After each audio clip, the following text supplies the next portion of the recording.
someone to chime in saying that they can hear me. I'm always worried that maybe I've got the wrong microphone, pointing to or something. So let me know if you can hear me.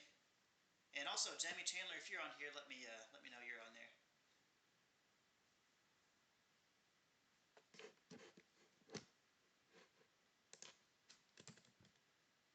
Okay, so good to go. I'm assuming that means you can hear me too. So, um, maybe I'll wait for one more confirmation. I hope that wasn't Jamie simply saying that she's on. So it's a little quiet. Let me make sure that it's not using the wrong microphone here. Mic settings. Now let me make sure that it's not your speakers that are quiet. Is anyone else having trouble hearing me?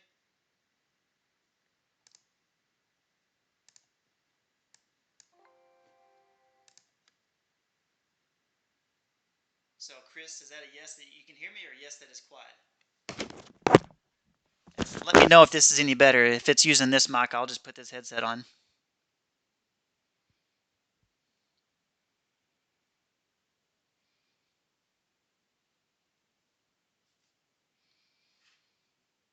Oh, okay.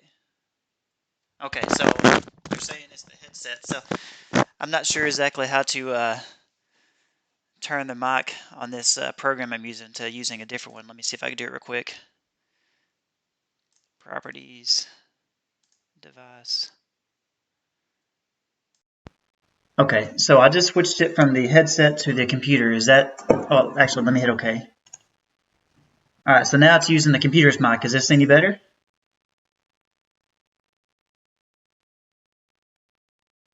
If it's better with the mic, I'll put the mic back on. Okay, good to go? Great. All right, perfect, good. So, of course, there's going to be a lot of people that show up late. That's just the way it is. And so I'm going to quickly run through the list of questions that were on the that people sent me by email after the last couple of sessions. Of course, I answered a lot of those by email, but there's some that people said, hey, wait till the session to answer these. So I guess they wanted everyone to hear the answers. So, obviously, this is giving time for people to write questions. I'm going to try to, after I read these questions and answer them, then, of course, I'm going to be focused solely on the chat window. And I feel a little bad because Jamie Chandler, of course, is doing a great job of watching the chat window and pushing anything out to the shared Google Doc that I see here that is kind of filtered just to the stuff I need to read because these sessions have been a little long, but it's one of those things I didn't want to worry too much on the time because I've had people ask me before for these kind of live sessions. And so who knows when we're going to have a situation like this again where I've got plenty of time to, no one's timing. So we got plenty of time to learn new stuff and cover whatever we want to cover. And so a lot of people are working from home. And so, I know that they're a little long, but hopefully they've been good. But so I don't remember what point I was going to make, but the point is I'm going to read through these questions. What I was going to say is that during those sessions, I'm focused on my document and I purposely don't look at the chat window because, my brain is just, if I see something over here, I'm going to just totally forget what I'm saying. And so Jamie Chandler's done a great job of helping me keep track of the important things that I need to address in that specific live session because I saw that a guy, some of the timers, some of you guys I've met in person, Yi Timing, I don't know if he's watching right now, but and then the guys from SensorRay, I think, jumped on and said, hey, Brian, how you doing, whatever else. And, of course, I didn't see the message, so I felt bad afterwards. But today, after I read through this document, I'm going to focus only on the chat window.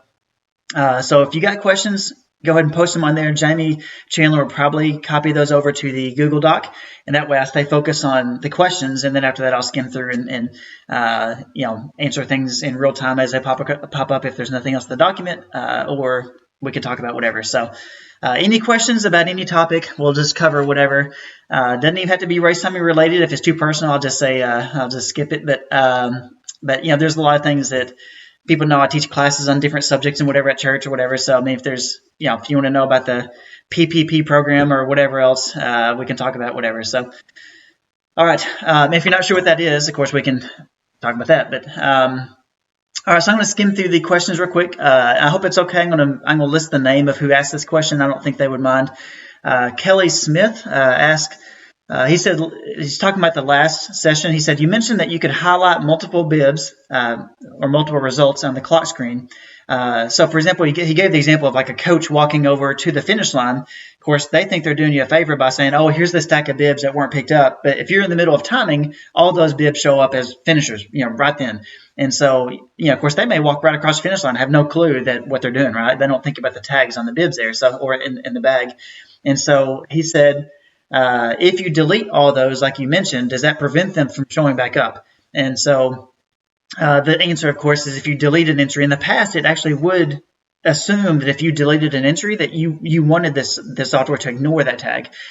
Because what if you had a tag that was like, just in the read zone, you couldn't figure out where it was, and so you deleted it to say, hey, stop popping up. But as the years went on, I found, I don't know if this is a user's request or just something I found myself, that I was like, most of the time, if a tag shows up, when I delete it, I can get rid of that tag and be okay. So right now, if you delete a tag and it's still in the read zone, it just shows right back up. So if a coach walks up with a handful of tags, first thing you want to do is say, oh, thank you.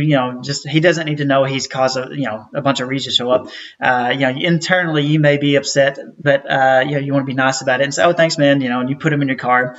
And then after they're out of the read zone, then you want to delete those from the system. So, but yeah, so if you delete them and then that tag is picked back up, let's say that you're timing a race, and I mean, who knows what could happen, right? And a bib number is picked up. Maybe here's what happened. Maybe you double tag your athletes like I do, and so if a tag, let's say, falls off a person, or something happens, the tag is on the ground, and of course some volunteer trying to do you a favor says, oh, I found this tag, and they walk across the finish line, you may want to delete that entry because it's an early read of someone who's still in the course. But of course, when that person comes in, you don't want it to ignore them. So yeah, I got rid of that feature where it'll ignore them. And so now if you delete an entry and the tag comes back again, it picks it back up. So that's the answer to that question. Bruce, and I'm going to butcher this last name, Besquet, or Busquet. I know he times just triathlons, he and his wife, good people. He said, what's the purpose of the local database on the kiosk? So on the kiosk machine, I didn't mention this last week. I mentioned about how the main timing computer, I would butcher it if I try to draw this, but I'm going to try anyway. So let's try to draw a little diagram. Again, this is probably the worst way to do this. So let's just pretend like this is your finish line PC. So that's your timing PC, and this is your kiosk PC. All right, so that's your timing PC and the kiosk PC. What happens is the backup process, whenever the auto backup occurs, it will throw the database, a copy of it, out to the shared folder that's on the actual PC, the finish line PC. And the reason why you want this to where the backup computer, the finish line computer is pushing. So let me start with saying this too. So every computer is going to have a main DB path, and then a backup DB path.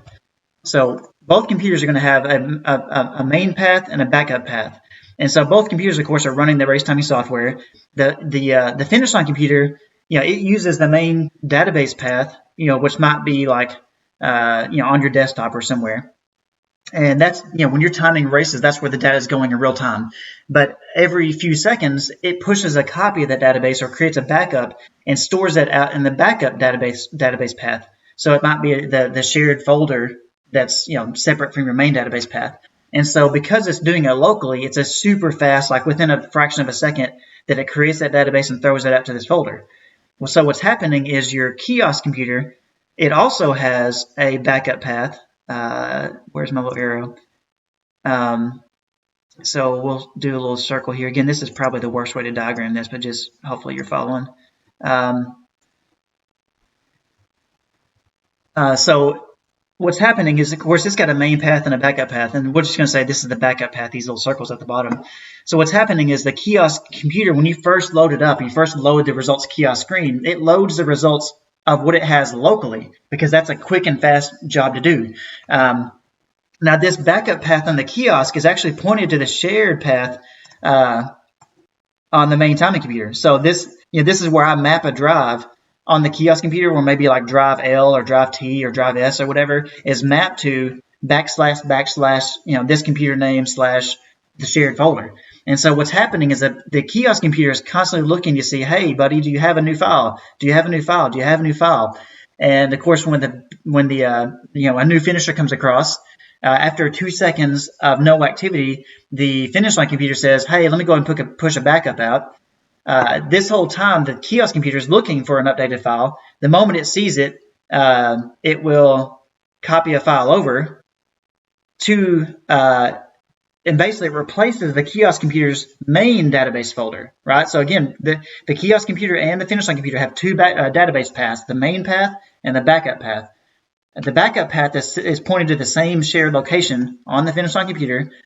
The kiosk computer sees, oh, my backup path, which is on that other computer, has a new file. Let me pull it across. See, that pulling across process, depending on your network, could take a little bit of time. And so the kiosk computer is only loading and looking at the data that it has locally. And so what happens is whenever the kiosk computer successfully pulls over a new database file, then in the background, it loads the data. And the moment it finishes loading all the data, and by the way, when it copies the database file locally, it overwrites the one it has, its main database path. And so it pulls it from the finish line computer, overwrites its local one, and then reloads itself. Now, what happens is if the network is, let's say the network goes down and it's cut, right? So maybe your router goes out or whatever. And then right after that happens, let's say your kiosk computer, reboots or does something crazy. Well, your kiosk computer can reboot, it comes right back up, and because that database it's on its local path, it's locally, then of course it can load and be right back where it was. Now, it's not pulling any more from the main computer, but there's no problem with your network going down and all of a sudden your kiosk computer just doesn't work anymore. Now, it won't get any updates until your network is back up, but at least it will continue to work.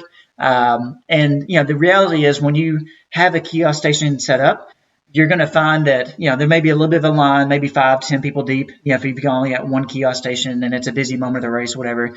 And so by the time someone finishes, they collect their breath, they kind of talk to their friends, whatever, for a second, and then they go stand in line or go to the kiosk station. Usually that could be 3, 4, or 5 minutes later. And so hopefully during that time, the kiosk has, you got your network back up, and of course it'll automatically update itself and all that stuff. So just so you know, the purpose of the backup path on the kiosk is simply to, it looks at the finish line computer, and the purpose of the primary path on the kiosk computer is, I'm getting myself, I hope I haven't lost you here, but basically it pulls from the backup, replaces its local file, and then it reloads itself. So again, that may have been a big waste of time, but I hope that answers your question, Bruce. That the path is important. Your local path on the kiosk computer is the primary database path. The backup path is simply what does the looking at the main computer, pulls the database across, which happens in the background, so there shouldn't be any big freezes. The only freeze you'll see is if you got a lot, 800 to 1,000 plus participants, and if your computer's as slow as mine. I tried to show you the kiosk, like photo booth and different things.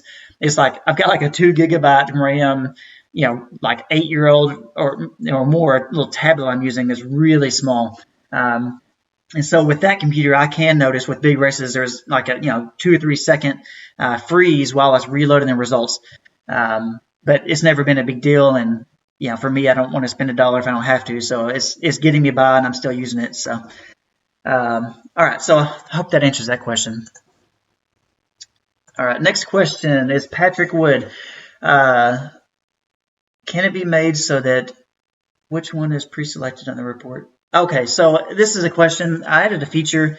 I'll go back up to the desktop here. When we're talking about team results, you'll see that, just pick one of these. If you go to View Reports, Team Results, it will ask you if you want NCAA or IAAF standard, and his request simply is that if you pick one or the other, that you're typically, depending on what country you're in, you're always going to use that option. So he asked, hey, can you make it to where the software remembers which one you pick and just always uses that? And most of the settings in the program do that, where if you pick it once, and if you restart the computer or whatever, that same setting is selected. So yeah, I'll do that for sure. That's a good question, and that's a good point. So with the next update, you'll see that it'll automatically select whichever one you selected last. So good question. And I'll keep on the desktop as I read the next question. Okay, so and I can't say his name. He's from Bali, Indonesia. Iksan Sityardi, super nice guy. Really enjoy talking with him. He's got a really great recommendation. He said, so basically what he wants is, and I can't believe no one's asked for this before, so this will be in the next update. It'll be pretty easy, I believe. But when you've got multiple races scheduled that you're timing at the same time, he noticed he really loved the fact that at the top of the screen it shows, if you did chip starts, it'll show how many people started, based on the chip starts and all that stuff, and it'll show how many people, like if I disqualify somebody or did not start, at the top here it'll show, you've got 417 total participants, you've got 22 finishers, you've got this many, DNF, DNS, or DQs. And again, if I captured chip starts, let me go ahead and manually put one in. So let's bump this guy up by a minute. So, I just did one chip start. So, obviously if I had a bunch, it would show that many. But he was wondering, he said, hey, if you have multiple races go on, can you not show that same information, but per race down here in the group bar where it says, hey, for the 10K, you've had, 138 participants. You've got 116 that have finished or DQ'd or whatever else. So therefore, for this particular race, we think you've got X number left. And again, I can't believe no one's asked for it before. Awesome recommendation. So that'll be in the next update. Most of the features in the software, by the way, it's a combination of, this is not something like maybe some other, most other developers, they simply work for a company and they do what they're told. But this is something that, every time I go out, I'm always looking to see how can I improve this in any way? What questions am I being asked by race directors or participants or volunteers that I can make available in the software so that, the moment they ask it, I can quickly look and boom, give them an answer. And obviously, the rest of the recommendations or features in the software are just what you guys are presenting. So love the good ideas. Most of the time, the ideas, what's funny is sometimes people ask, like, he thought this would be a humongous, like, oh man, this is too big, don't worry about it. Things that some people think are really big and hard end up being real easy. And then other things people say, oh, can you just add this little thing? And of course, it's a complete rewrite of all the reports and the whole program to add this one little thing. So, but just throw it out there and throw it on the users forum, and you'll see people either telling you it's a terrible idea, which, I mean, they're respectful on the users forum, and you'll get a gauge on how popular it would be, or if you may post an idea that everyone gives you a pat on the back for because they know it'll help them too. So so those two features will be in the next update. I wanted to mention one thing, Nick, Coccia. I don't know how to say his last name, but he sent me an email asking about. He was, respect why he did it. He simply was saying, hey, man, with no races going on, I didn't want you to think anything weird if I cancel my endurance membership. And I thought about it before he asked the email. I just haven't reached out to everyone yet because I just kind of just a passing thought.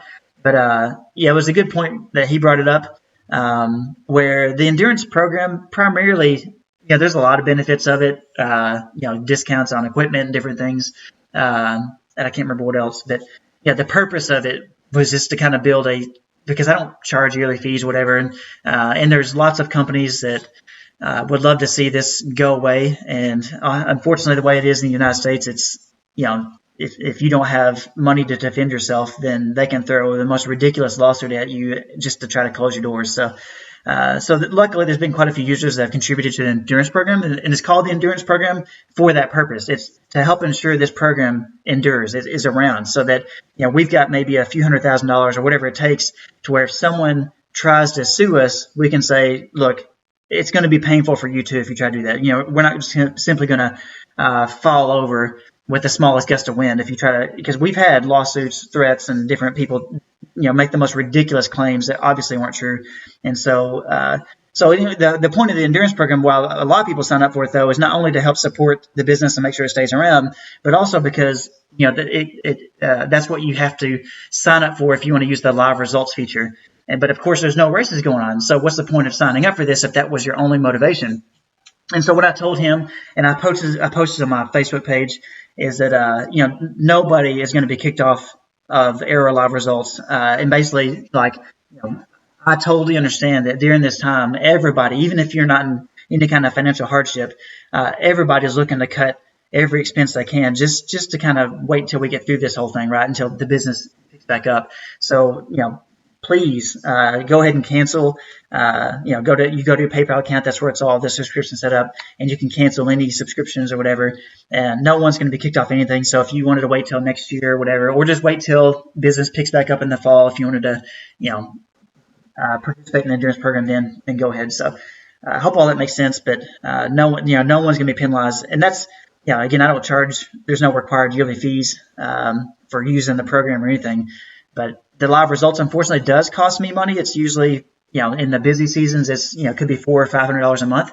And so, and some users, I'm sure that the $250 they pay for the endurance program is not as much as it costs me for how much because there's some timers out there that are just killing. They're pushing, thousands and thousands of results through every weekend with, of course, hundreds of people at the same time trying to watch the live results or whatever. And the error live results, the way it works is it scales up automatically as more people use it to try to keep up with the demand. And so that's where that $400 to $500 a month, that's why it costs money, unfortunately, to host the live results. So anyways, I'll get off that. Next question. Mark Harris sent 5 questions. This will be the last one that were emailed to me. And it looks like there's a couple in the chat window that I'll tackle, and then we'll just skim through. I'll skim through personally in the chat window and see if there's anything else here. But so Mark Harris, publishing results. He mentioned under the settings and the external accounts, he's talking about that race entry interface. He said, how do you do this with race entry? Can you push live results?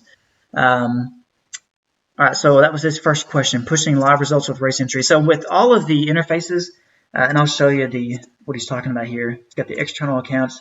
There's an interface with race roster right here, TFRs. So if you've got a race on, and that's track and field reports, results reporting system. And I've got a whole document that explains exactly what TFRs is and how it all interfaces and whatever. That's on in the first video I probably mentioned. Let me pull it up over here first. So if you go to my resources page, and then search for, the very top in here. This explains exactly what TFRs is and how the interface works.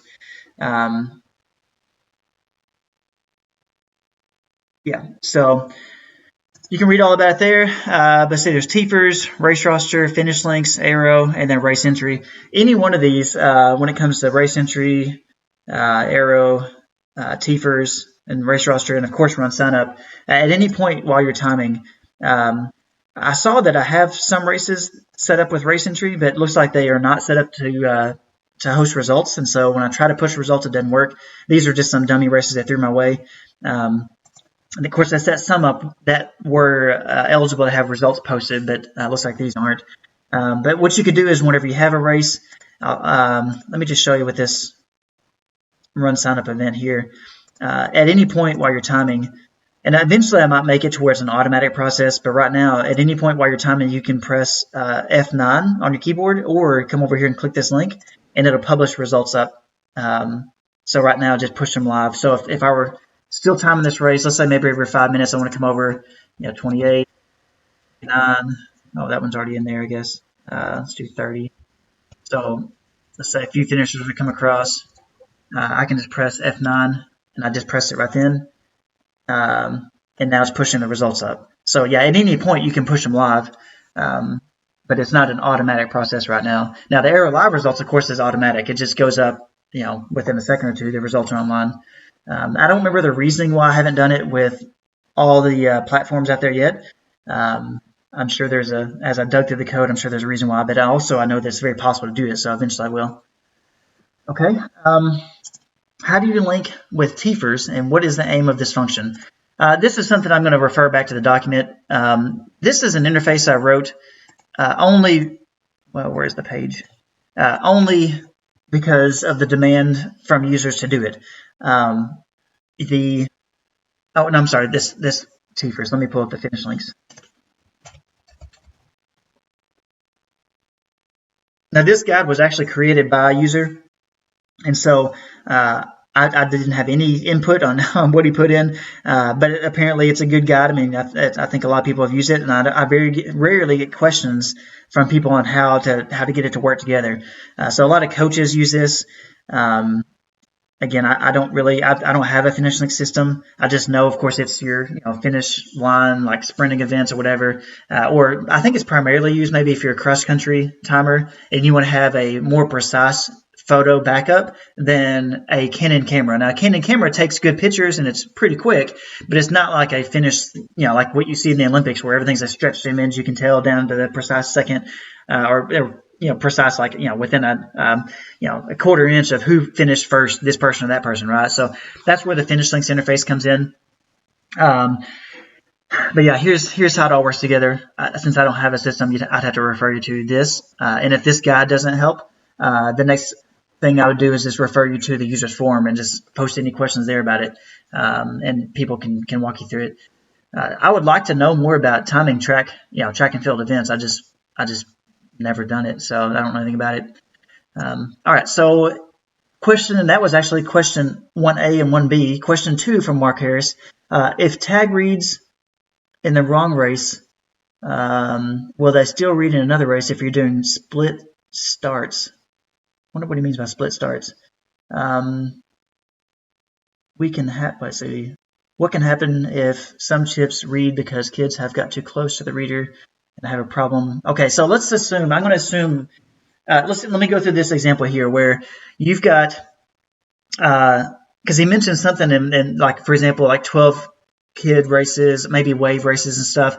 I timed a kids triathlon where there was, the swimming pool could only allow like either 6 or 8 kids at a time. So of course, for every age group would have, boys 11 and 12-year-old, we may have like 3 to 4 waves of that age group.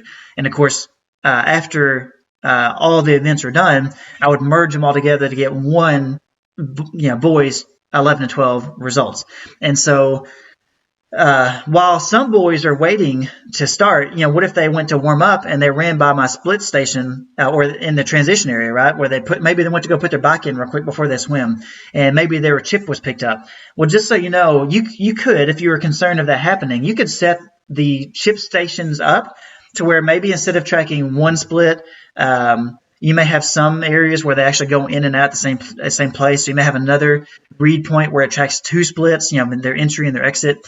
You could have it to where, hey, even though technically I should only collect 1 split at this station, if you're concerned about people warming up maybe before they start and getting picked up, you could set that up to say, hey, I'm going to have maybe this track up to 3 splits per person, and I'm going to set a gap time of like 10 minutes or something to where it's like, maybe they come over here to put their bike away, but then they're not going to go back to the pool, swim, and then come back over here within 10 minutes. So maybe that's a safe buffer. And the point I'm trying to make is you could set it up to track more laps, because the software will automatically ignore any split times that you try to pull in that occurred before they started or after they finished. And so, if that was a concern, just know that the software is smart enough to say, wait a minute, you're trying to pull in a split time that's before they started chip time or gun time. So therefore, I'm not going to allow it. And then at the same time, if you try to pull in a split time after they finish, that occurred after they finished, it knows to ignore that too. So I don't know if that helps answer the question, but I did want to point out that I did put in quite a bit of logic to make sure that it only pulls in legitimate splits. Now, you're right. If you set the split time station up to track only 1 split and they come across to put their bike away, the next time through, it will ignore them because that station says, because it doesn't know when they started. It just knows when the split occurred. Then, of course, you could have a volunteer there that kind of helps. Sometimes I'll if the transition area is really close to the finish line, I'll not start that reader until I know everyone's clear, and I try to have a volunteer there to let people know, hey, don't come over here, whatever. But I hope that answers that question. So question number 3. Is the tag check setup just linked to the main database, or does it use a backup database? Can you go over?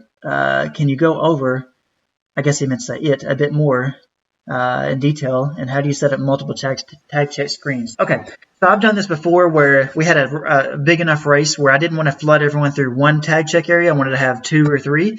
And so the way I did it is I set up every station with its own, the tag check does use the local database on that computer only. And so if, let's say a tag check station number 3, which is not your main computer, for example, let's just say it's another computer down there, you do want to have one computer that's your master computer. And so if, let's say someone at tag check station number 2 or number 3, they scan their tags and it says, oh, wait, you've got me as a female and I'm really a male, or I've decided I'm going to swap races or whatever, right? So there's some information that's wrong.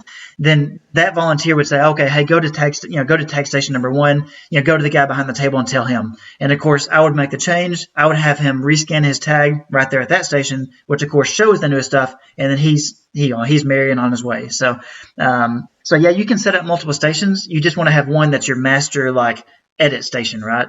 Now, if that's a problem and you had such a big race, you didn't want to, hopefully you don't have so many people that are. Now, by the way, if you've got people registering, then of course you could use.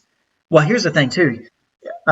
You could, if you're using the paperless registration, you could have it to where all of the computers can do any edits they want, of course, on the phone through the Run Sign Up check-in app. They make their changes, and then all 3 computers can simply hit sync, which you can do, by the way, because the clock screen is on a. Let me show you here. So when I do the tag check, let's go tag check. Now I don't have any readers hooked up. I don't think. I think if I read it right here, let me point it up. Okay, so if I'm going to do the tag check, what happens now? I probably have. Okay, I didn't know if I had Motorola readers that's going to try to connect to it. So what you'll do is you actually drag this over. Now you can't see this on my other screen, but I'm going to drag it over and dock it on the other screen. Okay, so right now it's on my other screen. So what you see, you still see this screen right here. So if Kevin, for example, comes up and says, "Oh, I'm going to drop down to the 10K," let me actually pick one with that at a time. Brenda says, "I'm going to drop down to the 5K." Then you can double click, make your change. And do that, or even better, let me cancel that. Even better, what you'll do is you'll have her go to the check-in area and say, "Oh, go to the check-in area if you got to make a change. If your gender's wrong or whatever." They make the change over there, and then all 3 computers, if they want to, every now and then can simply hit sync.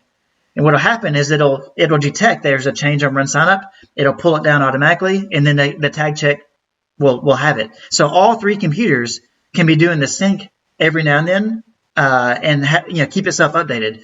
And what that does is, if you're timing a really large race, then you're not bottlenecked anywhere. You can have as many volunteers as you want with phones available to do the check-in process.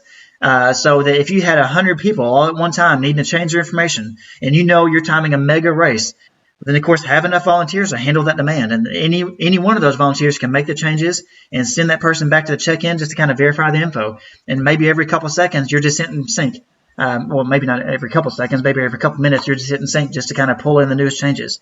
So in fact here this says, hey, the website's got this data, you've got that, which one are you going to keep? So you can say, maybe if there's 3 changes, you can say, hey, keep the website's record and do that for all records and hit continue. So that's how that works. Now, because I made changes, it says, hey, you want to push your changes up to Run Sign Up? I'm going to hit no for now. All right, I hope I didn't leave you on all that.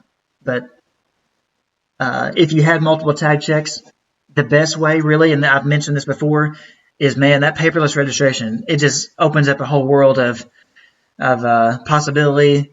It opens up you not having to be the bottleneck as the timer. You put that control of making edits and changes in other people's hands, which I know is a little bit scary, but at the same time, it frees you up. And the app does a good job of making it easy to make those changes. So it's not a process that typically has a lot of errors. So, all right. So question number 4 from him. I tried to use results kiosk before, but found that when the backup came across, it stopped the results kiosk from working. Was this an issue with earlier versions, or is it a fault of how I set it up?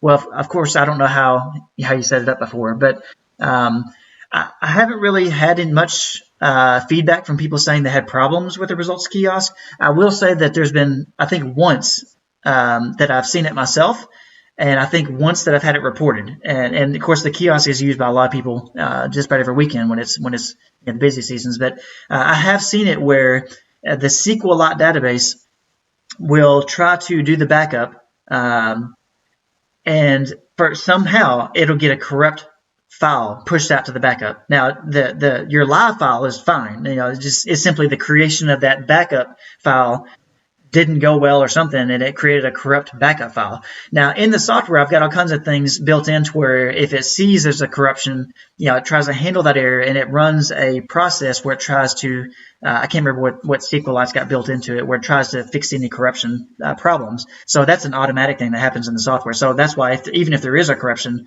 you may not even notice it. It probably just works because auto fix it. However, there are some times where I've seen corruption so bad that that corrupt process stuff, repair stuff that's built into SQLite doesn't even fix it. Typically, if when the next backup gets pushed out, typically it resolves itself.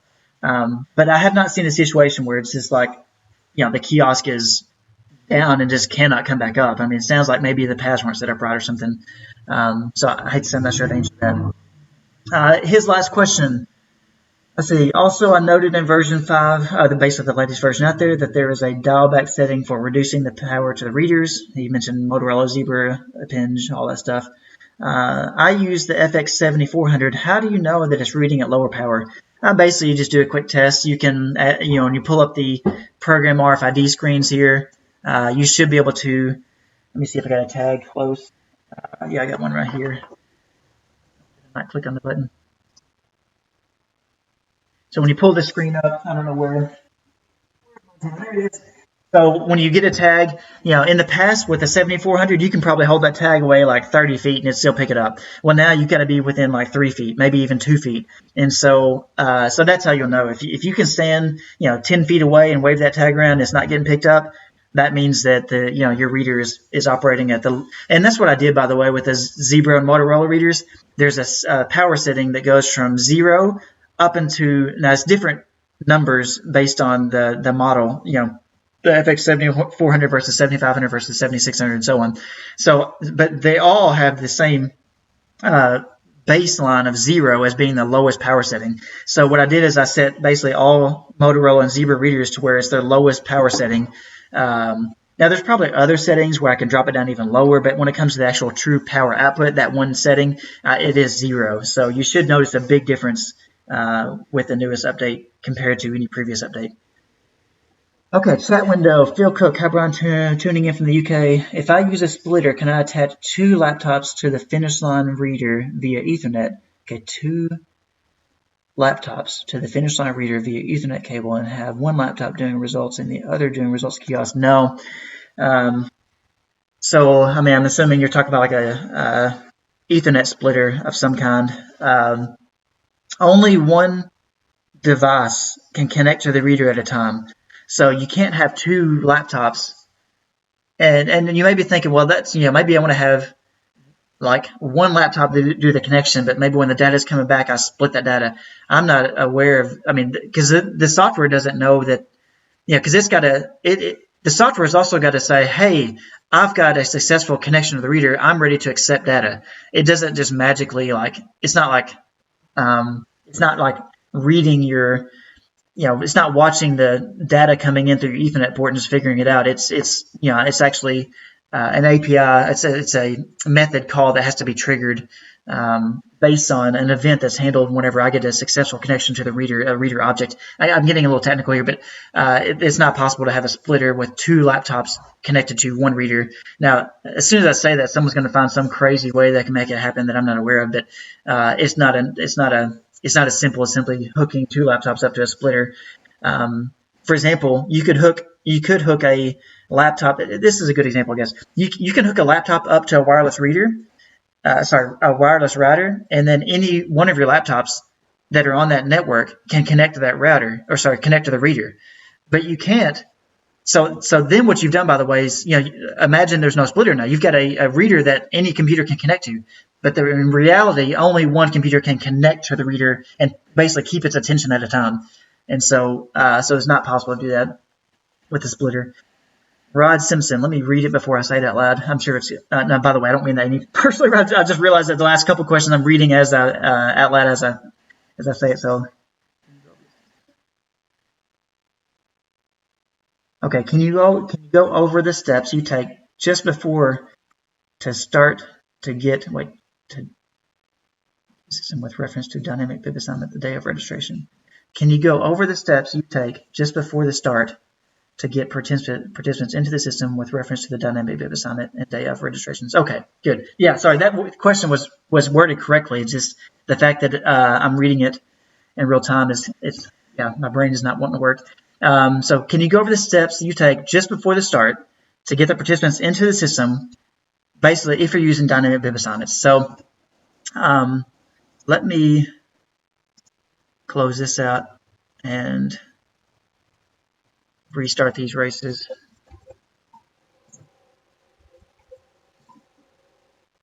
All right.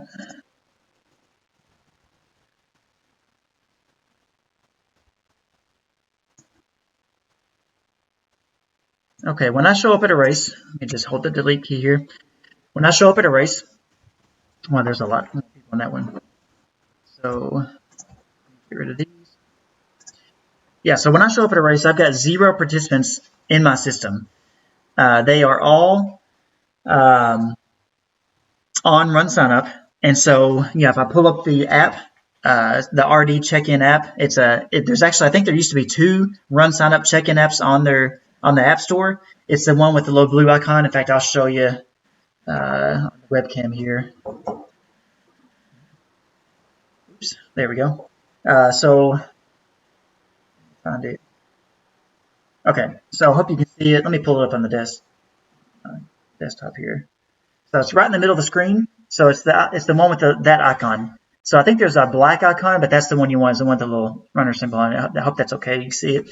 And so all your participants will be on that, and none will be in the software. So when I show up at a race, I will, have the volunteers download that app. It's a free app, and then I will show them how to do the check-in process, how to make changes or whatever. And really, when I show up, this is what I see. I don't see any participants at all. Because again, we're assigning bibs dynamically. I don't know what bibs, since with nobody having any bibs, and by the way, if it's race day, this is checked automatically, require bib number. And I think maybe even this is checked automatically. I can't remember. It's one or both. And so now, by the way, I have probably pushed these up to Run Sign Up. In fact, I'm sure I have. So if I hit sync now, it probably will pull people in because I have bibs, but I get rid of those. Yeah, I'm not going to do it. You know the process. I think we covered it last time. You go to Run Sign Up, go to the race, and there's an option that says clear bib numbers that are assigned. And so now, if those were cleared and I hit sync, nobody comes across.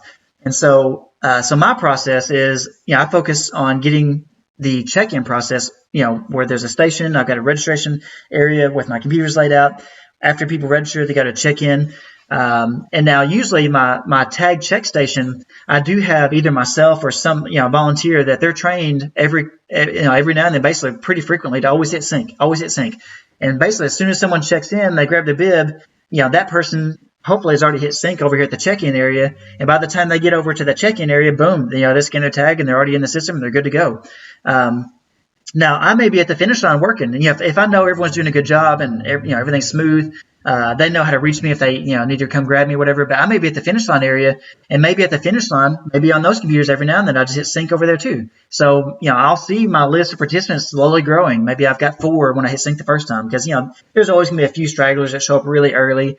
So I may go and hit sync an hour and a half before the race. And of course, maybe 30 minutes before the race, I've got all my finish line stuff ready, and I'm kind of double checking my kiosk and kind of make sure everything's perfect and good and whatever. And I might hit sync again, and now I've got 45 participants. And as we get to 40 minutes until race time, I might hit sync again, and now I've got 80. And so I just periodically hit sync on my laptops, and it pulls in all the people that checked in that have bib numbers, and that's it. So Rod, I hope that answers your question. Let me read your question again, make sure I did it. Can you go over the steps you take just before the start to get participants into the system with reference? Yeah. So that's all I do. I just have them check in through the check-in process. I get my laptops. Obviously, you got to have them online. So either through a hotspot or or something.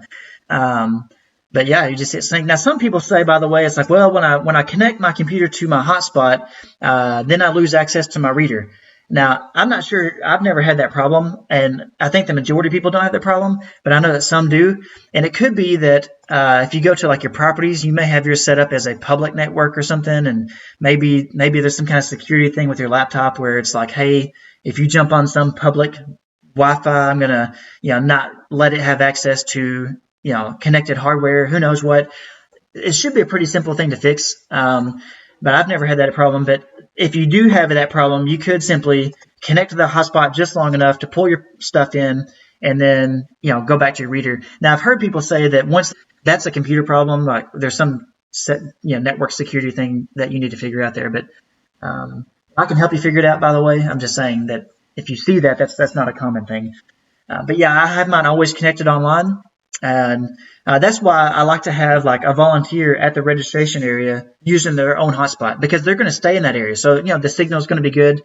And I don't want to have to worry about if I have to run far away to go do something, that all of a sudden the people at the registration area, maybe I forget that they're using my phone's hotspot. Well, if I bring my phone too far away, well, all of a sudden that shuts down registration. So it's best to have a volunteer or something there that ensures they get a strong signal. And of course, when I'm at my finish line computer with my phone, then of course I have a strong signal, and therefore it's no problem to pull people in. And it's a very little data it's pulling across. So, a hotspot, even if it's not the best cell coverage, usually has no problems pulling the data across. So, all right, Rod, and if that didn't answer the question, post a message here, and Jamie will get in there. All right, so Rod, second question: do you do a first pull and the night before, and then update later? No. So, and I can understand your question, by the way, is because in the beginning it was freaky, like because I'm so used to showing up the night before, and the night before I was so used to importing a file of participants. Making sure I've got everyone that's registered in the system. So I would do this process where everybody's in there.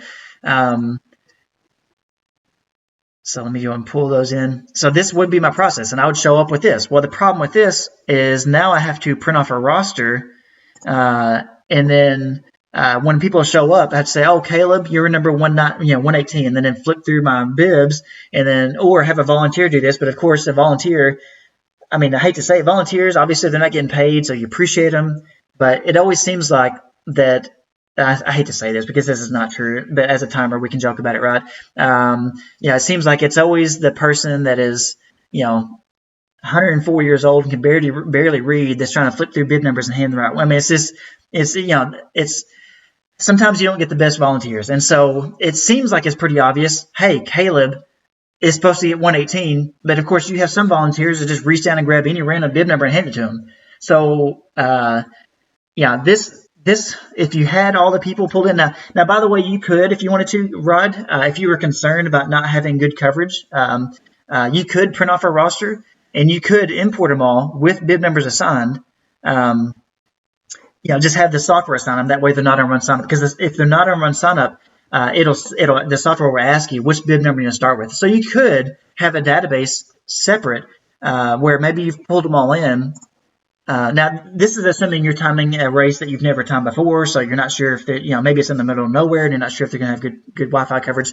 So you could pull in all the people, and then this database file right here, which is actually this one on the desktop, you could create a folder or create a copy that says, let's call this Fit for Life 5K, and call it database DB.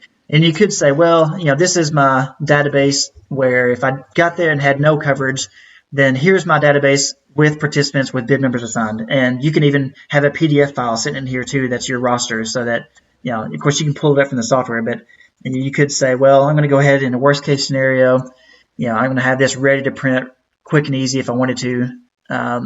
So that way if I show up and I get a surprise, then I'm not having to try to drive to the nearest hotspot if I find that I've got no cell signal. I don't have to drive somewhere I got cell signal just to pull people in, right? I mean, I'm probably dancing around the issue a little bit, but if you are concerned, there are things you could do just to kind of say, hey, in the worst case, I've got all the people online on my local database or my local computer, so that if I need to pull money, I could. So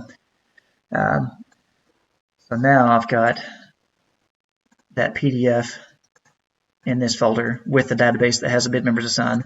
So now that I've got that database, I can go back if I'm going to try to use dynamic bib assignment, delete all the people, and now I'm ready to go again. So, and again, just so you can see it, let me point the database or the software to this database. And even though I deleted them out of the other database, now this one becomes my master, and it's got all the people in it. So, yeah, there's things you can do. Now, again, you could also just download the participants to a CSV and then not do what I just did and simply have a CSV here or Excel or whatever. And then if you ever found yourself, in race morning where you find out, oh, crap, for some reason I can't use the dynamic stuff, your worst case, you could import the people from this file here. So, yeah, there's things you can do to kind of make sure you're protected. But anyways. All right, so Matt's training, and yes, it's for 12 different races. Okay, refer to the chat window. Hey, Jamie, let me see here.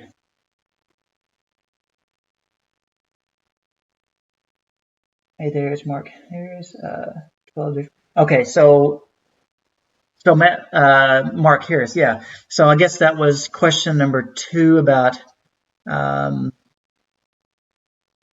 the multiple waves and people getting picked up at the split station. I hope I answered that question. If not, you can let me know. Okay, and the next race starts before the last one has finished. For some reason, chip reads in the previous race. If you delete them, will they still read in the correct race? Yeah, if you see that a chip is read in the wrong race. Now, by the way, if you have, now here's let me. I think I mentioned this last video, but that's a good question, Mark. I'll show you in this race here. So let me go ahead and do a sync and pull in everybody.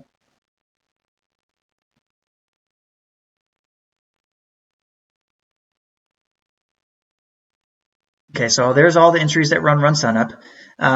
So Mark, if you're timing a race, because you mentioned that next race hasn't started, but maybe a bib was picked up.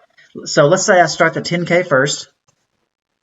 All right, so I just checked off just the 10K and hit the space bar, so only that race. Okay, let's say that bib number 140. Now I'm going to put it in. When I hit the enter key, is the same thing as chip number 140 being read. So if I hit the enter key right now, the software sees that race hasn't started yet, so therefore it's impossible for the finish line computer to register that as a tag picked up in the wrong race.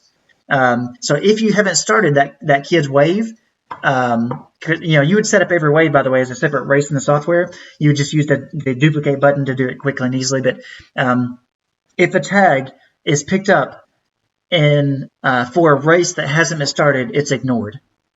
So now, if you let's say you went ahead and started the 5K, and mistakenly he was picked up, or that maybe again a volunteer found one of those participants' tags, and maybe they walked up to the finish line and said, "Oh, I found this random tag," and of course okay, well crap, that belongs to Kim Alester because that's what showed up here, but obviously she hasn't finished yet because we're 30 seconds into the race or 3 seconds or whatever. Then yes, if you delete that tag, then whenever Kim does come through, then it will pick her up again. So.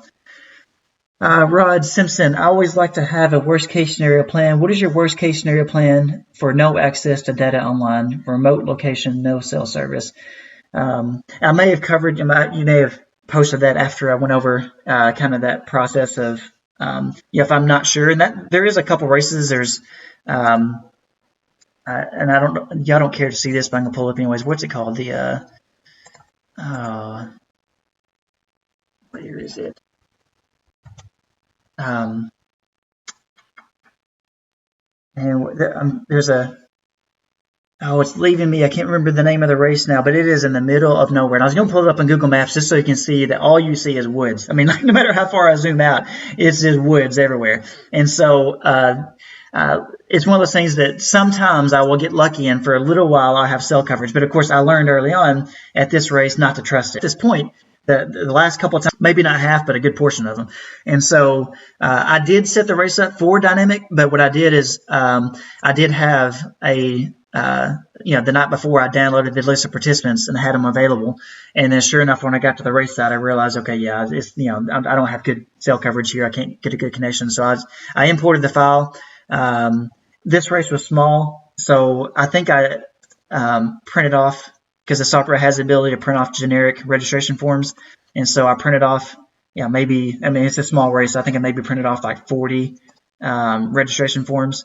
And then that's what we used. So we went basically the traditional route before, if you're not doing dynamic or paperless registration. So, have them fill out a registration form. I downloaded all the pre-registered athletes. I printed off a roster. And so therefore, when people showed up, obviously I looked up their name, gave them their bib number, and, did it the traditional way.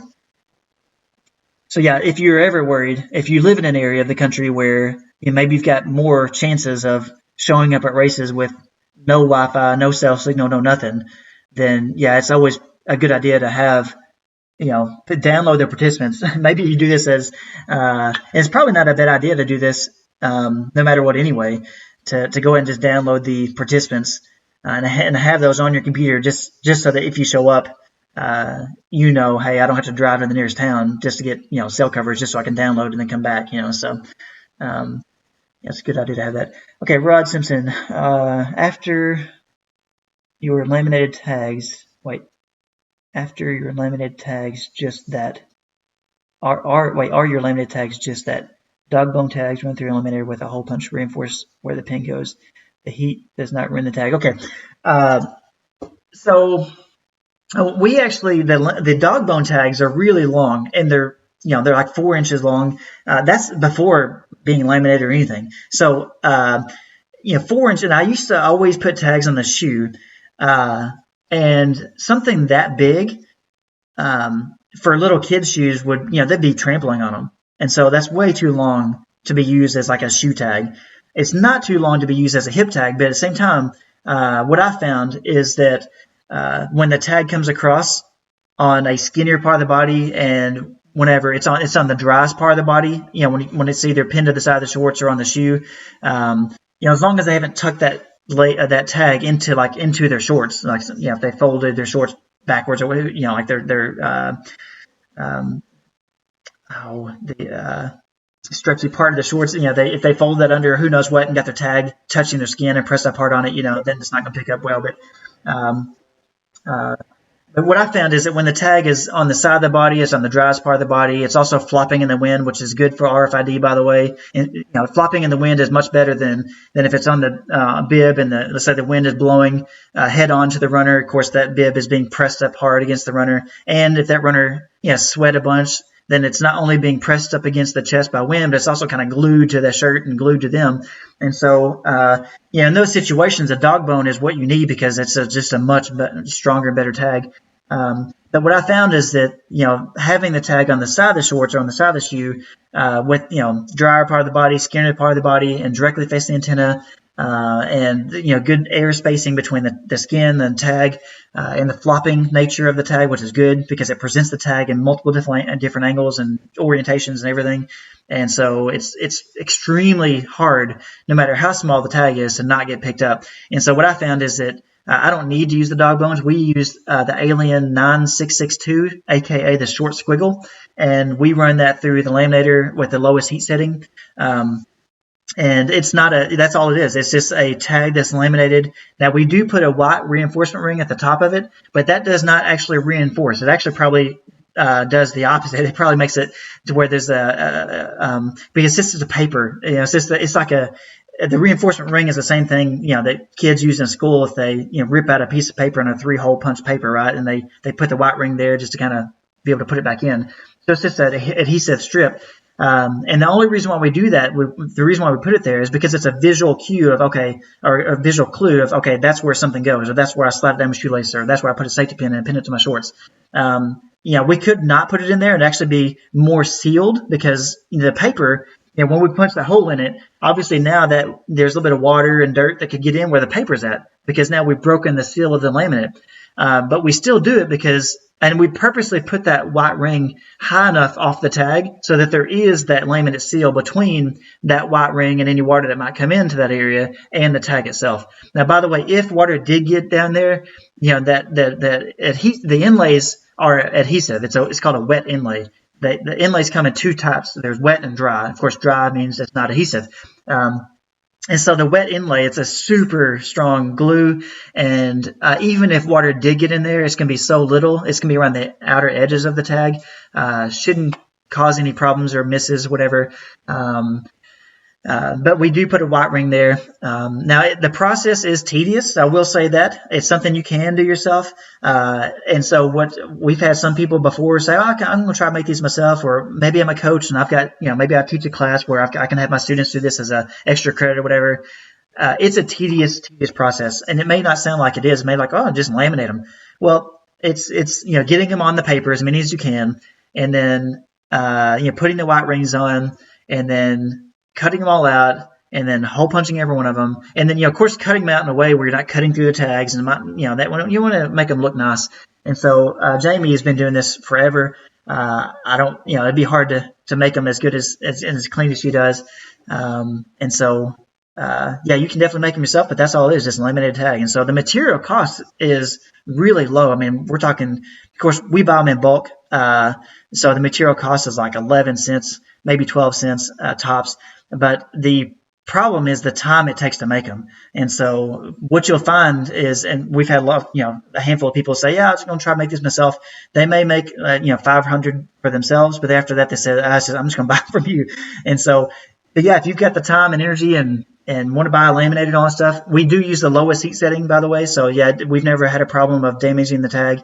I've never had a tag damaged as far as I'm aware. Now, tags come off the roll. Some of them with a black mark over the actual chip, this dead center of the tag, and we don't use those, of course. Those come from the factory, and they test the tag before they send it to us.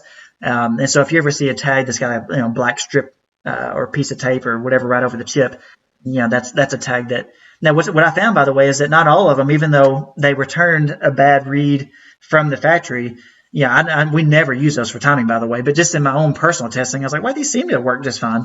But if you do get tags in, they got a black strip on them. That's a tag you probably don't want to use. All right. Enough on that topic, I guess.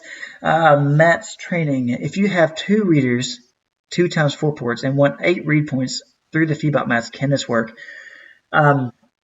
Yes, but you got to be careful. So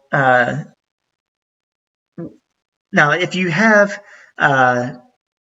one reader, because those feedback mats, what's nice about them is you can disconnect and reconfigure those things any way you want. So you could have, most people are going to have 2 4-meter segments instead of 1 8-meter segment. And so if you had one reader connected to a 4-meter segment, which is going to have 4 antennas in each, in that 4-meter segment. So one 4-port reader connected to one mat, and another 4-port reader connected to another mat. You're golden. The one thing you want to do, though, is separate those by, I don't know exact distance, maybe like 6 feet, because you don't want to have 2 readers screaming at the tag at the same time. It causes what's called tag confusion. And so the analogy people give is, let's say you've got and I don't know why this is the analogy, because it seems like a negative, kind of a bad image in your mind. But, let's say you've got a kid and both parents are screaming at the kid at the top of their lungs. Again, bad analogy, but just this is what I've read from like Thinkify when they talk about tag confusion. And so if both kids are screaming at the kid at the same time, can that kid hear either one of them? Not really. And so, it can hear 2 people screaming, but it can't respond to either one of them because it's like, I don't know what's going on here.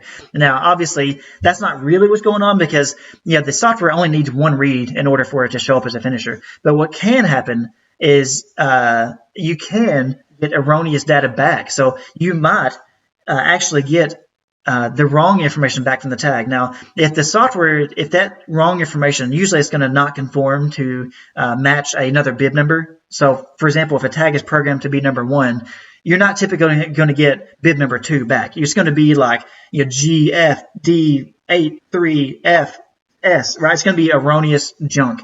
And so usually that's ignored anyway. But just be aware that you might get wrong data back, and there is a chance possibly that you can get a bib number back that is not really what that tag is programmed to be. So that's if you have two readers screaming at the tag at the same time. You are going to actually see less reads, believe it or not, if you have two readers trying to read the tag at the same time. So if you have 8 antennas all pointed at the tag, two readers with 4 antennas each, and you would measure how many reads you get in like a 1 minute period, you're going to get less reads than you have if you had one reader with 4 antennas reading that tag at the same time. So you do want to separate your antennas. Now, if you were to try to hook up one 8-meter mat, so after saying all that, by the way, if you're trying to hook up one 8-meter mat with 4 antennas hooked up to one reader and the other 4 antennas hooked up to the other, you have to be careful with that. I mean, if you do like I do and you put one tag in each side of the shorts, then you probably are going to be okay, because the tag on their left side of their shorts is going to be picked up by the antennas on their left side, right? And so usually, let's say the person finishes dead center through the read zone, then of course if they got tag on the right side, then of course the antennas on the right side are only connected to one reader,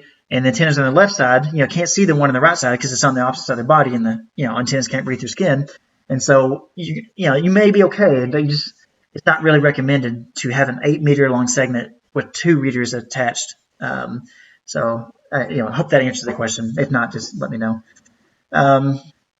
Rod, sorry for all the newbie questions. I'm just trying to soak it up. If an antenna is picking up before a runner gets to it, where do you place it to have an accurate finish line set up? Okay, so that's a good question. It's one of those that it's going to be a little bit hard for me to answer because I just got my Feedbot mats, and I was hoping to use it for a race in February, but the mats actually showed up the week after that race. And the next race I planned on timing was in March, and of course it was canceled. So I haven't used my mats out on the field yet, but I've heard that the mats, because you are picking up if you're using bib tags.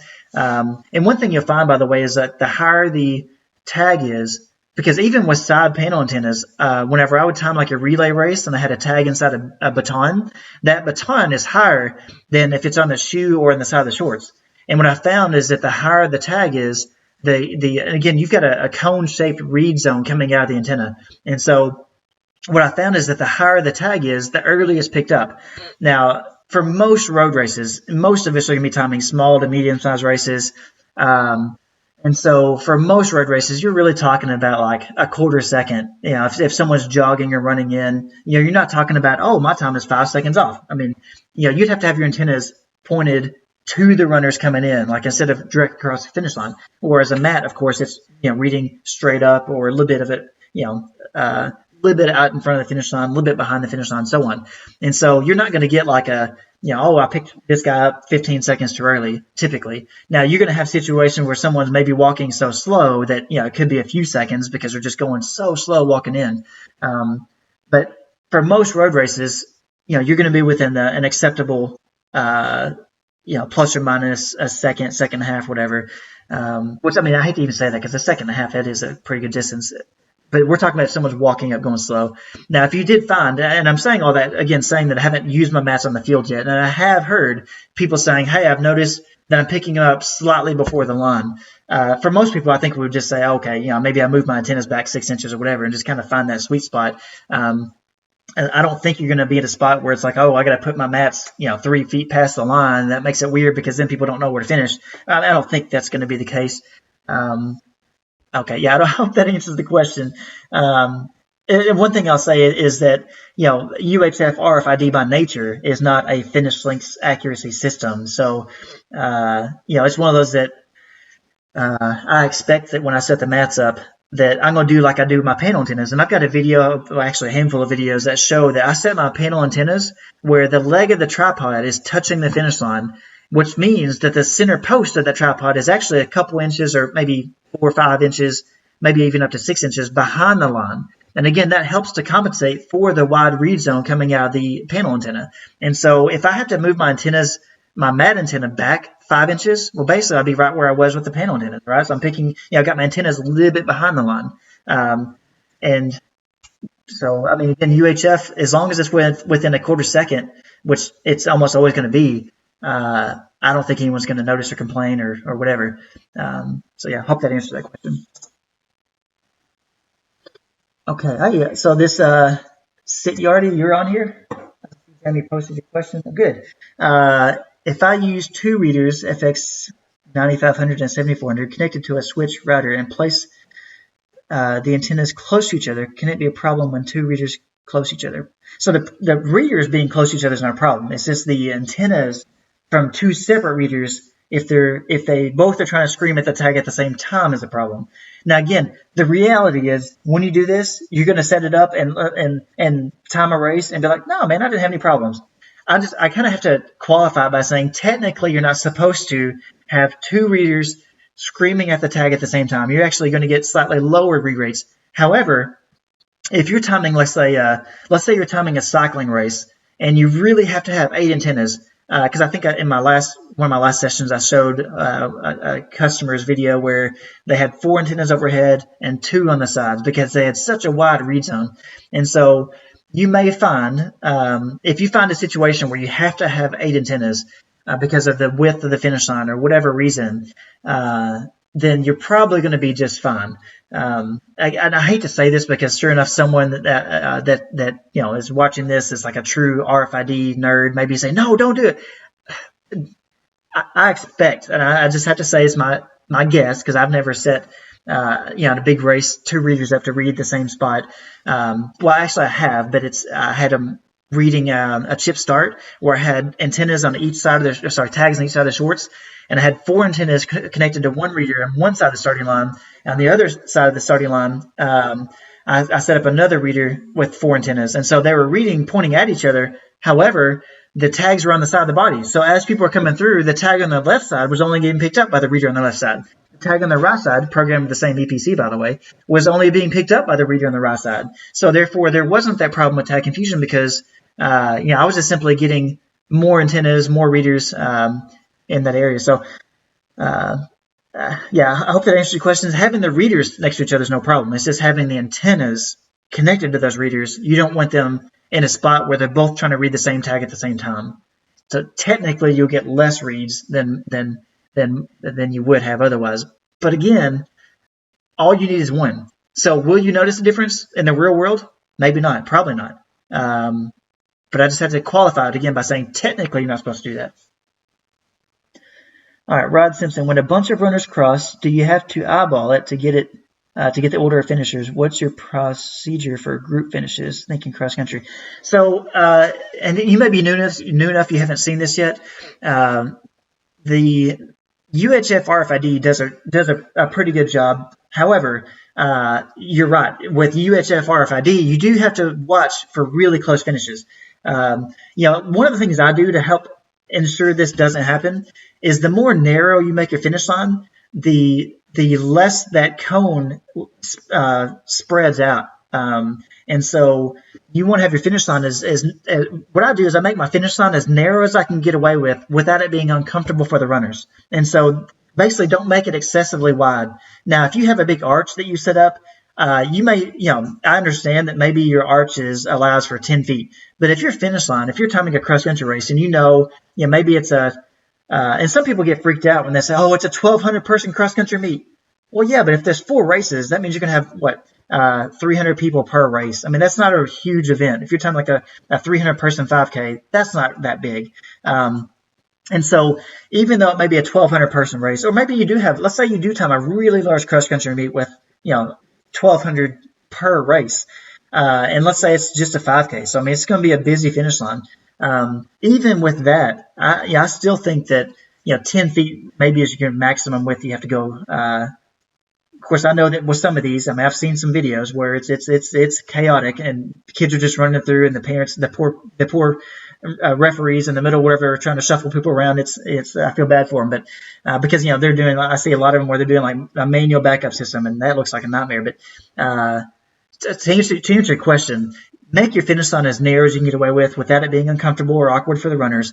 That'll help eliminate picking tags up super early. That'll help ensure that it gets the right tags in the right order. But then number 2, in the software, whenever tags are red, let's just say number 4 is red.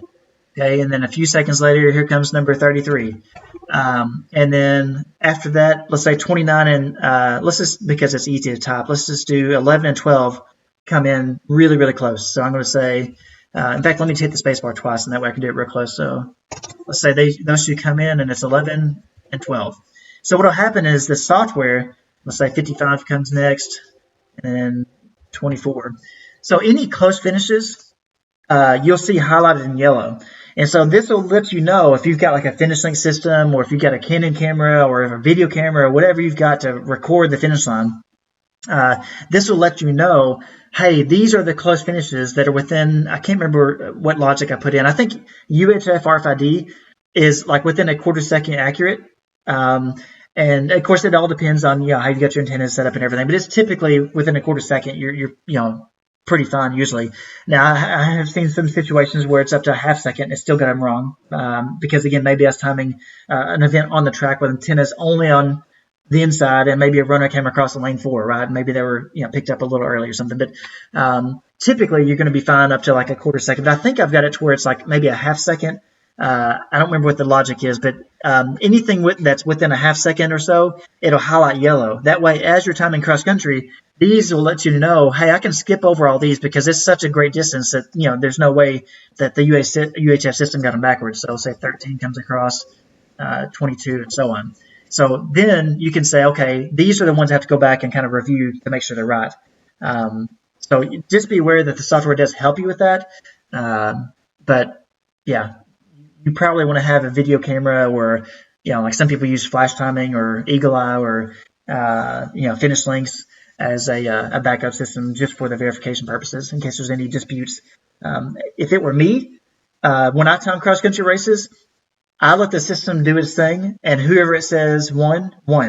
If a coach or a parent or an athlete or anybody comes up to dispute it, then I will look and see, okay, hey, let me figure it out then.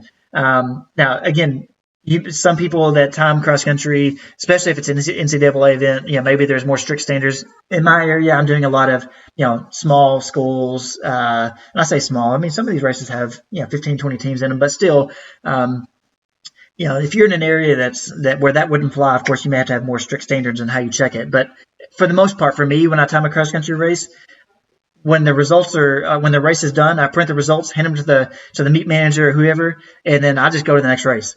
If there's a dispute, then I can look here and say, okay, yeah, hey, I do see that's a close finish. Let me go back and review the photos, right? And it's extremely rare that we've ever had to do anything like that. So, okay, Matt's training. What would be your gut feel on how far apart two panels on the same side should be apart so they don't conflict? So two panels on the same side. Well, see, if they're connected to the same reader, you can put them side by side. It doesn't matter. So, because again, the readers is cycling through each antenna one at a time for that reason of not having two antennas screaming at the tag at the same time. But of course, it cycles through those antennas so quick that to you and I, it looks like all the antennas are on all the time. But in reality, it's just one antenna reading for fraction of a second. It goes to the next antenna, fraction of a second, next antenna, but it just cycles like crazy fast. Now, if you're talking about having two readers, and one antenna hooked up to one reader and the other antenna hooked up to another reader, how close would they be? I would think you're really fine, like maybe 4 feet, something like that, because you're probably going to get a little bit of an overlap of those signals. But for the most part, that tag, as it goes by the first one, maybe a little bit before the first antenna, is already being picked up only by it. Of course, as it proceeds a little bit past that first antenna, then it starts to be picked up by the second antenna, and maybe a little bit by the first. So you might have just a small gap of, a fraction, of a second there where it's actually being screamed at by two. And so you just don't want the entire time that tag crosses by the antenna to where the entire time it's being picked up by both the majority of the time. So again, someone that is a true RFID nerd out there may tell me, no, it's got to be 4.3 inches. Just whatever. I'm just saying my best guess is around 4 feet. And you can test this. I've got a video on my YouTube channel somewhere where I test different antennas because a company sent me an antenna. In fact, it's the same company that sent me a little RFID meter, which my 3-year-old was taking now. And so I was testing different antennas to show, hey, how far does this antenna read? How wide does it read? And so what I did is I laid out a bunch of like bright yellow extension cords on exactly how far away forwards and backwards I can pick up a tag, to show that cone shape, by the way. And I'll pull up the video here. I'm not going to have you watch it, but I'll just show you that you should be able to find it. Oh, crap. I just closed that window. Let's see. I hope the live session is still going. Let me make sure. Okay. I was afraid I closed out the YouTube video. Let me see here. So we should be able to just go to YouTube, AG, antenna test maybe. That's Thing Magic versus Thinkify. And it may be a private video, but let's just see if I go to my videos. And then I think in here we can search antenna. Oh, crap. There's got to be a way to search only my videos. I know if I go to my YouTube studio, it'll have them, but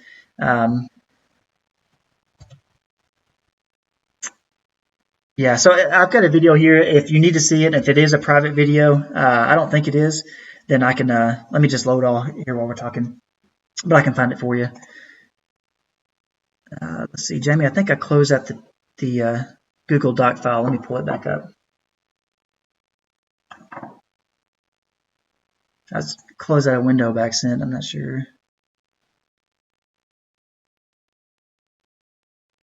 Yeah, crap. Sorry, just 1 second. Let me pull that up.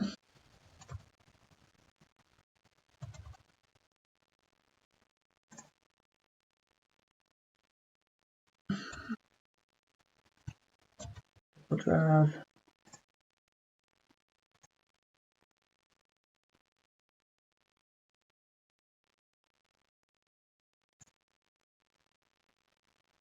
All right, training session questions. There we go.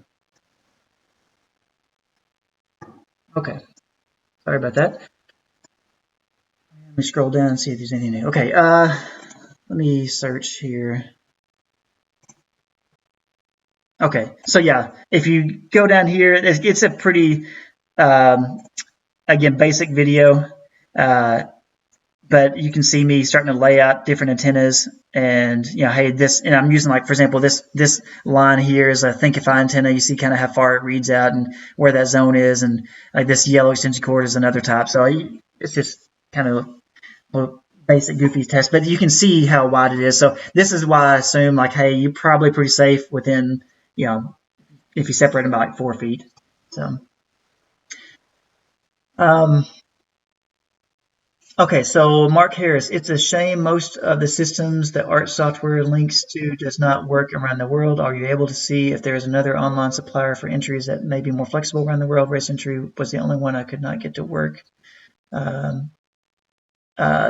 Race Roster, I think, also takes, Run Signup is what you're referring to, is only available, and they only process payments for, in the U.S. I want to say that they sent a generic, that someone else, it may have been you, that asked them, hey, can I use you in like New Zealand or somewhere? Yeah, in fact, you in New Zealand, or maybe it wasn't you. I don't remember who it was, but some other country. And they said, well, I mean, if you set up like a U.S. bank account, then you can, or whatever. But obviously, that's a tremendous workaround. That's not really what people want to do. But I've talked to Run Signup before about it. We had a call with Brian Jenkins. That was not the purpose of the call, but it's one of the questions I asked him. And he gave me a long, and of course, Run Signup is a very reasonable, like, I highly respect how they operate and what they do. And they're the gold standard when it comes to, the API calls. They put API calls in, years and years before I was even, like companies like me could even take advantage of them. So, I mean, like, they thought ahead on a lot of things, and a pretty amazing company to see what they've done for how few people work for them.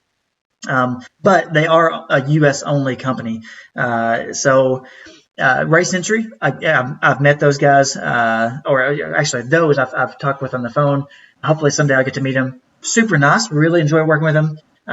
They do operate anywhere around the world. And I've encouraged them and Race Roster to, like, hey, let's up the game a little bit on the timers tools and the API calls, and that way the software can be, all the same features that the software that people love about Run Signup with my software. I'd love to make that to where it's available for, other customers. And for this reason, by the way, is that I've got quite a few customers. I think I'm in like either right around 50 or a little bit more than 50 countries.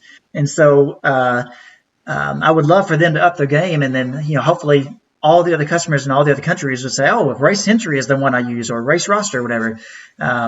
So yeah, unfortunately, and that's the two I'd look at is Race Roster. Now they're from Canada, so I mean they obviously operate outside the U.S. I don't know what all countries, but more than just the U.S. And I know Race Entry does too.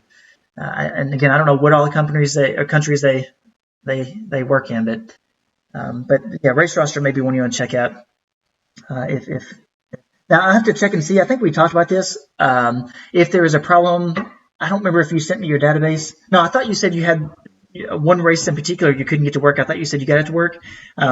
If you're still having problems, let me know. Send me a database or whatever, and I will try to do whatever you're trying to do. And then if it very well could be that my software isn't handling a country value that they're sending me. Maybe I'm not handling it the right way, and or it could be that I'm trying to push a country code up, and maybe they're using, because there's different country codes. There's like 2-digit code or a 3-digit code, or even within 3-digit codes, there's like this format or that format. So it very well could be that I just got to get my formatting of countries to match their formatting of countries, and then our interface works. So if you have any problems, we can work that out. So. And I see you say Race Roster. I could not get it to work, and it's gonna be the same thing. It's probably just for every new country, it might be where I have to say, and hopefully not every, but I may have to say, okay, hey, Race Roster or Race Entry, maybe this is my first customer outside the US to try to use you. We found here's the problem, and what country code format are you using, or something like that. We can work it out. I just got to have a database, and if you can email it to me and let me know, hey, this particular race, here's the function I'm trying to do, and it won't work, and then we'll get it figured out. So in fact, the good news is I just today finished all of my work at my office job that I'm supposed to have done. The way I work, by the way, some people say, man, how do you get done all you get done with a full-time job and everything? What I do is I work like a madman. Every 2 weeks, they call it a sprint. They assign all the developers 2 weeks of work. Well, I work, day and night to try to get my work done as fast as I can at the office job, so that I free up time to work on race timing during the day. So luckily, I just finished all the work today that I had assigned until next Wednesday. This coming Wednesday. So if we can tackle this Race Roster or Race Entry thing this week, then that'll be in this next update with the other features I mentioned. So. Like I said, those guys, Race Roster, man, I've met them in person. Spent a week in Canada talking with them. They're super nice. So I'm sure we can work it out. Okay, so that's all that's on the Google Doc. I'm going to skim through the chat window here to see if there's anything else. Let's see. I was kind of thinking this night would be quite a bit shorter than the last couple nights, so hopefully that works out to be true. Not that I don't enjoy these, but one of the things. Switch this back to the webcam. I was going to let my wife cut my hair, and I was like, I better wait till these live sessions are over in case that doesn't go very well, or I do it myself or whatever. But I was like, I better wait till all this is over. Not that I have the greatest hair anyway, but it's one of those that, I didn't want to be live on YouTube with a hack job. So I think is that all the questions? Let me skim through again.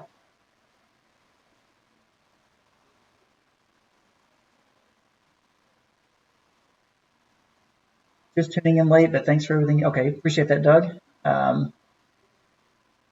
Let's see. I think that's it.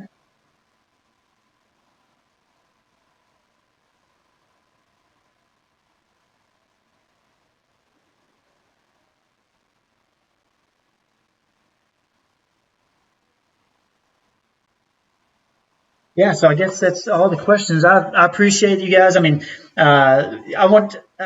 so one of the things about being in this industry is that when I developed this software, let me pull this camera over here so I can look at myself here. So whenever I developed the system, the whole thing about the endurance program, me saying, hey, don't worry about the fees or whatever, unlike any other company. In fact, I told, I'm not going to mention the names, but there's a competitor that had me to come meet him and stuff.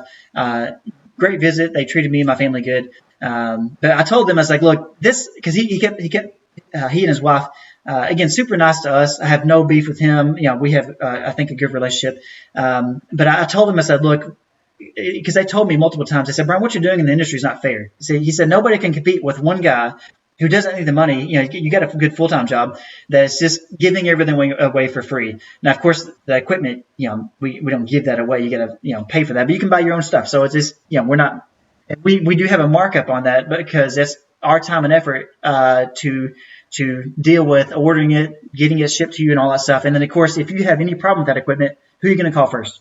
So now we are in the middle of providing support on this equipment. So, of course, there's a little bit of a markup on it. And it takes Jamie's time to manage the order and to answer questions on how, okay, here's your tracking number, whatever else. So, obviously, there's a little bit of a markup on it. But to them and to competitors, it's like, dude, you're just giving everything away. And so where I was going with this is that when we started this, my whole goal was to keep my full-time job so that wherever this thing goes, it just goes. And it's just a fun thing. And I feel good about giving back to the community and knowing that most of my users, most of you guys are charging less than races maybe paid in the past. And so what happens is that these charities are making more money. And so it's good every way you look at it. But the one problem for me when I developed this, and the whole reason why I wanted to keep my full-time job is because I can't measure how many people in the world want to be timers. I don't know how many people in the world are timers. And I don't know how many people that are timers that have invested $20,000, $30,000, however much money they've invested in their timing equipment or are going to want to switch to something else. If I've personally invested a lot of money in something, no matter how great something else is, I'm invested in this equipment, this system. So I'm going to use this system until I feel like I've got my money back out of it at least. And so it's one of those things when I first developed it, I had no way to measure how many people are going to use it, how big it's going to be. Is this going to be something that maybe, because I knew I was going to make it just even if worst case scenario for my own purpose. And obviously the more it's grown, the more fire is added, more fuel is added for me to say, oh, let me just keep improving this. Let me make it better. And so, but we may get to a point, and maybe this Corona thing, it may get to a point where my sales just go to nothing, and that's perfectly fine with me. The one thing that keeps me motivated, and this is where I'm going to finish up here, is y'all. I mean, if y'all weren't easy to deal with, if my tech support was like killing my family time and just, it's very rare that I get a call on the weekend. Obviously I try to write the software to where it's very reliable, easy to use and all that stuff. But if y'all weren't so awesome, this wouldn't be a fun job to do. And when the sales dry up, and let's say, the whole world is flooded with timers, because, that's what I'd love to see is that there's lots of timers and the prices of timing services start to go down. I don't think there's ever going to be, it seems like, people are complaining about people not running races, but really we just have so many more races. I remember in my hometown, I'll run a race just about every weekend, but there's almost just one race that weekend. Now there's like, 3 or 4 different options. Maybe even, well, actually more than that if you go to Memphis, Little Rock, and all the other places. But there's many, many, many, many options. And so, it helps that a system is coming along that is making it to where more timers can get into timing, because we need more timers. And so where I'm going with all this and where I'll finish up is that, you guys have been awesome. And if you're on my users forum, you can testify to this, that everyone there is super friendly. There's not anyone there. I don't think anyone would tolerate it if anyone was short with anybody or put down other timers. If you're a new timer and you ask a dumb question, no one's going to tell you, oh, that's so stupid, whatever. There was one guy that's a little weird about it. He wasn't an art user, by the way. I was nice enough to let him on there, and he was kind of a little bit weird with people, and so he was gone. So yeah, you guys make it fun. You guys keep me motivated, and I appreciate y'all always being nice to me. So I guess we'll end there. I don't think there's any more questions, and so I guess I'll sign off with that, and we'll get through this thing together, right? So hopefully we're all timing in the fall. All right, bye.